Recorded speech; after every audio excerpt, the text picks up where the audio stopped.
Franco mi ha chiamato e mi ha detto dacci una mano per preparare il corso da fare a cavallo. Era già fatto, noi lo facciamo continuamente e non abbiamo fatto altro che metterlo su carta e consegnarglielo. È un'opportunità da implementare nel progetto perché, riferito proprio a quello che diceva Franco, ha la potenzialità per portare gente non un giorno in giro di strada, vengono, mangiano e se ne vanno, ma ci sono percorsi già fatti con varie difficoltà tecniche con i quali potrebbero fermarsi qui delle persone.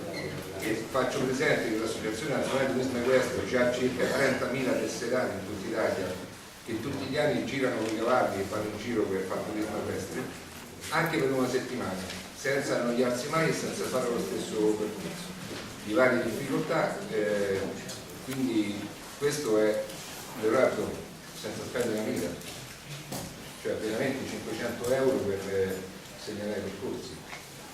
I corsi e spese lo faccio io. È facile, ce l'abbiamo già queste cose.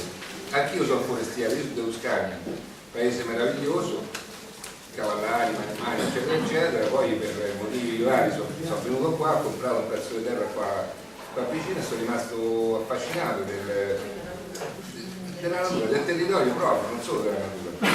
Nella natura ci vivo dalla mattina alla sera, faccio l'agronomo io, quindi. Però è proprio il territorio che è bello.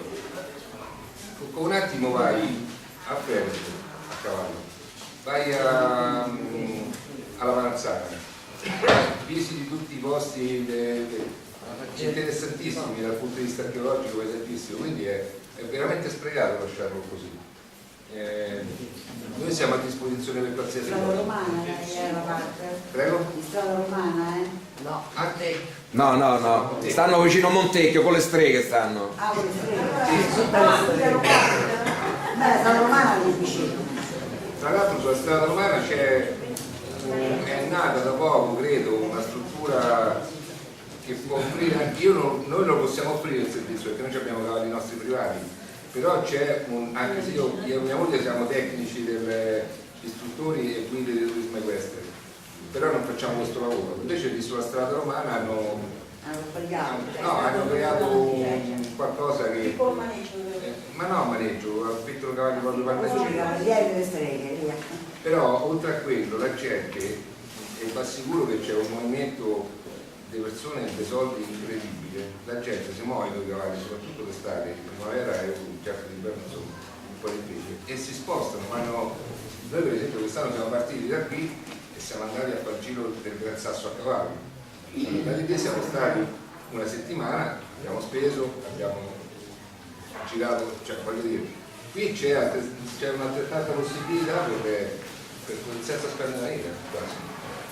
Tutto qua, grazie.